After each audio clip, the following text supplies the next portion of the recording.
aqui, mas... e aí o camarada Jordan também, se eu falar muito rápido, você pede para eu parar de falar rápido, hein? Para todo mundo se entender aqui. Só não falo espanhol para não abusar da tradução do Sérgio, para a gente poder ter um bom debate. Mas brincadeiras à parte, camaradas. Primeiro, eu acho que é muito importante estamos fazendo um ato como esse, né? Vale mencionar, né, como são as idas e vindas da conjuntura, que quando a gente começou a organizar esse ato em conjunto, o foco era muito o foco da questão ucraniana, né, como que está a guerra interimperialista na Ucrânia, e, de repente, não mais do que de repente, a gente foi pego por esse processo no mundo árabe, né, e isso também contribuiu para um debate um pouco mais amplo, e que também é muito importante que a gente faça os debates amplos sobre o que é o imperialismo hoje, sobre como que está o sistema imperialista, por que ele causa as guerras que está causando, quais são os interesses econômicos, políticos, ideológicos que estão por trás disso, e como que a gente consegue oferecer resistência a esse processo. Não uma resistência inócua, mas uma resistência que aponte para a verdadeira superação desse sistema. E eu acho que a importância de estarmos fazendo um debate como esse, nessa data, né, nesse momento que a gente está vivendo, que é o meio, né, estamos no começo ainda, na verdade, de um ciclo de manifestações, mobilizações, atos, ações diretas em solidariedade à Palestina, é um momento mais do que oportuno, né, necessário. E aí eu acho que vale a pena mencionar, o camarada comentou sobre essas ações diretas.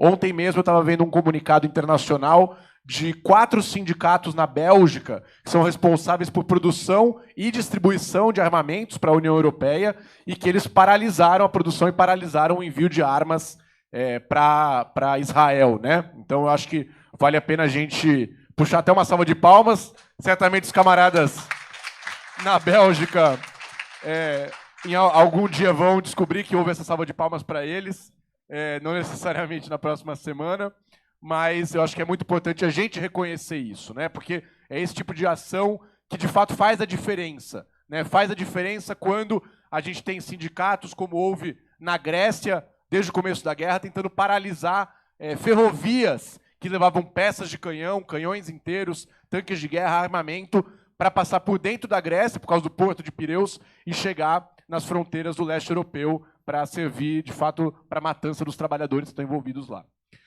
Eu queria começar mais propriamente para a nossa contribuição aqui dessa análise, aprofundando um pouco essa discussão sobre o imperialismo, né?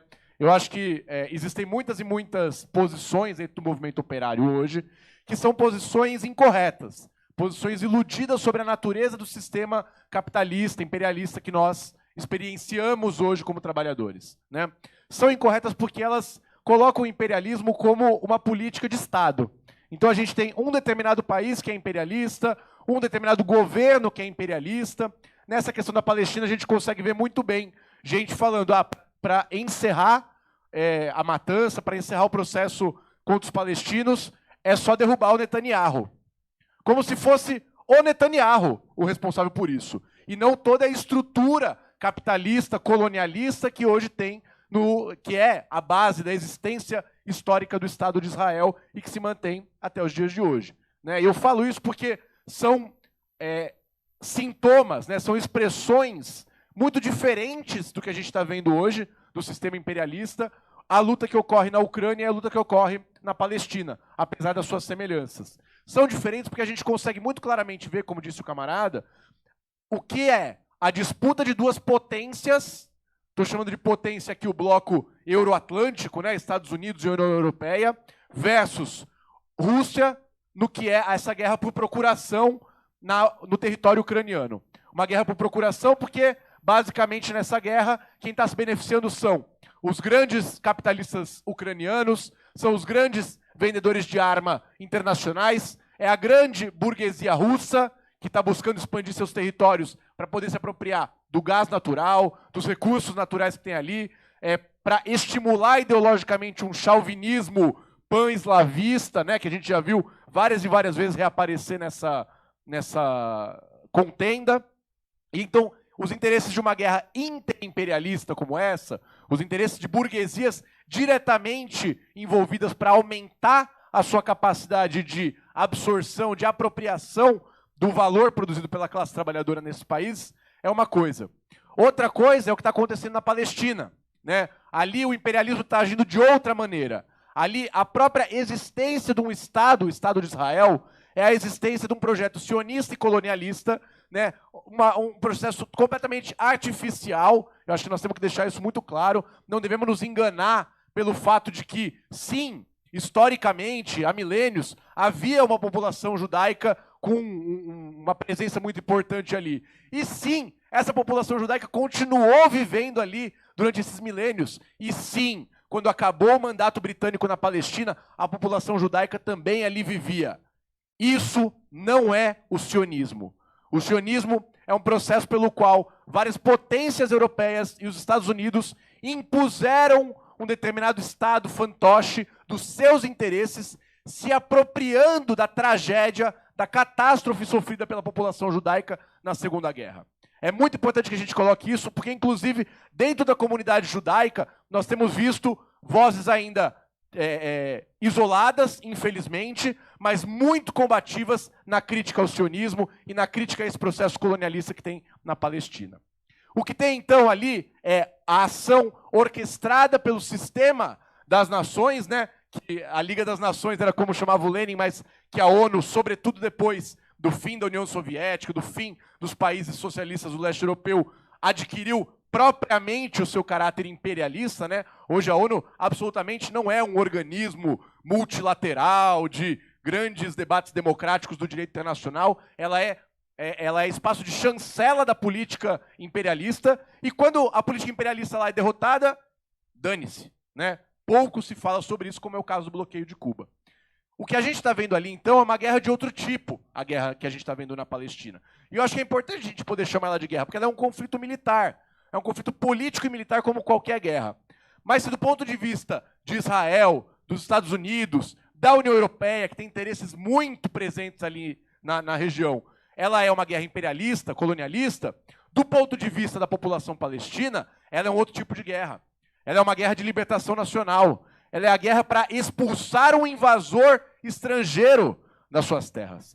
Eu acho que é algo semelhante àqueles que militam há mais tempo, militam desde os tempos dessa nota, né, de 2014, na questão da Ucrânia, né, que se lembra do que era a questão na Síria.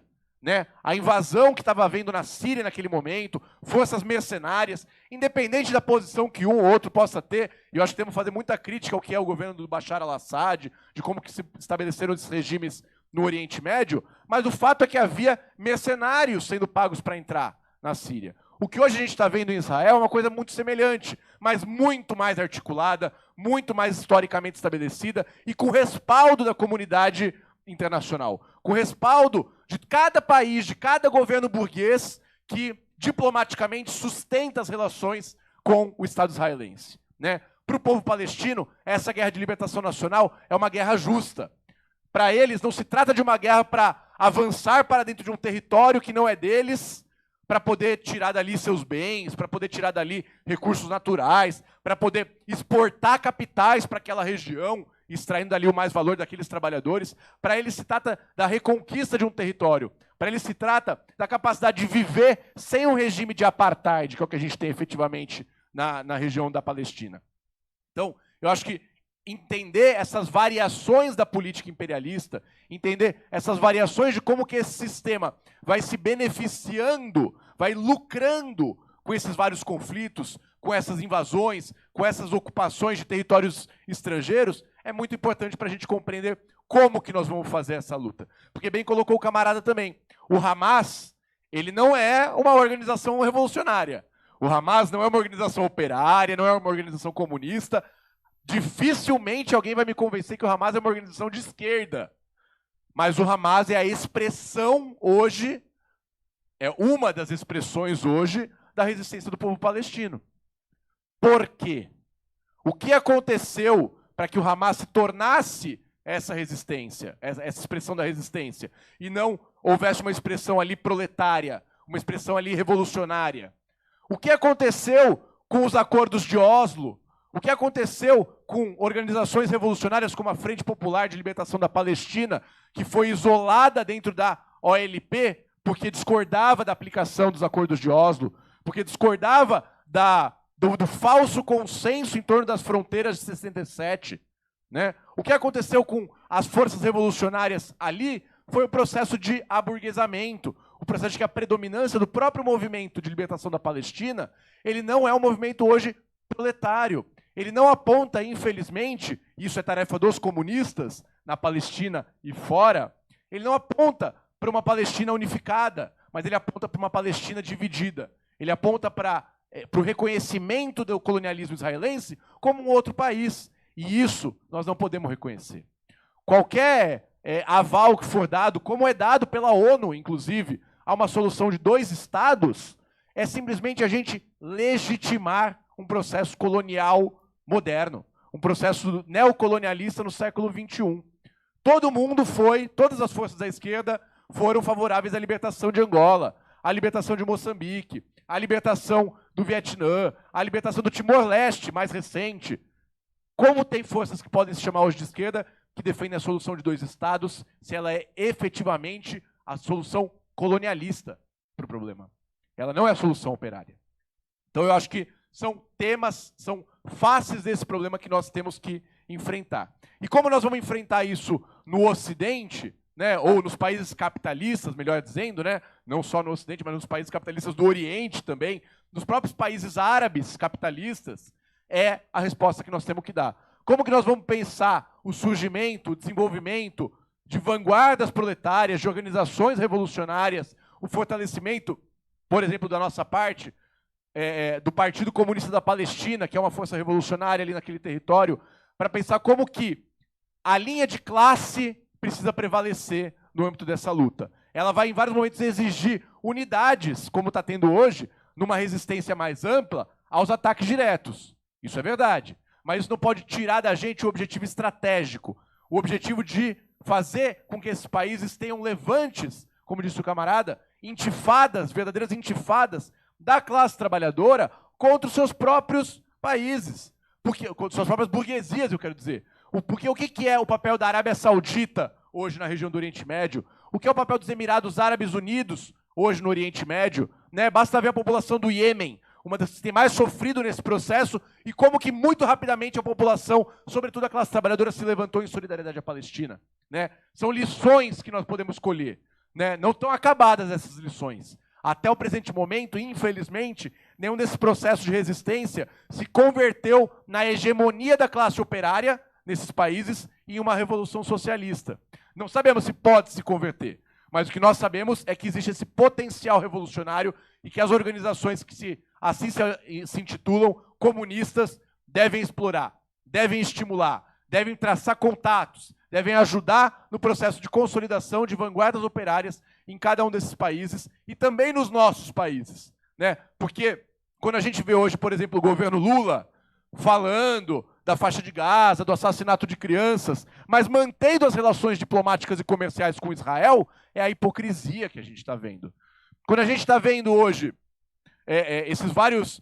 o próprio governo do Canadá, que foi mencionado a questão do parlamento lá, que é um governo que se coloca como um governo progressista, um governo democrático, mas que chama os neonazistas ucranianos e que também não rompe com a OTAN, não rompe com o apoio a Israel, a gente está falando da hipocrisia capitalista. E aí vale mencionar, porque mesmo com todas as diferenças que nós possamos ter com o reformismo na América Latina, eu quero mencionar o fato de que na Colômbia houve um rompimento das relações diplomáticas com Israel. A posição do Gustavo Petro, nesse ponto, mesmo que nós tenhamos muita divergência, está correta.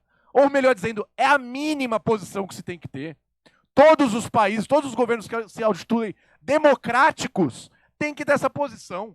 Né? Agora também a Bolívia também pediu para cortar as relações diplomáticas. Até o Chile, com o Gabriel Boric, um representante que já mostrou totalmente a sua cara, né? A sua cara liberal, a sua cara tá lá massacrando o povo Mapuche no sul do Chile. Até ele pediu para reconvocar o representante da embaixada em Israel.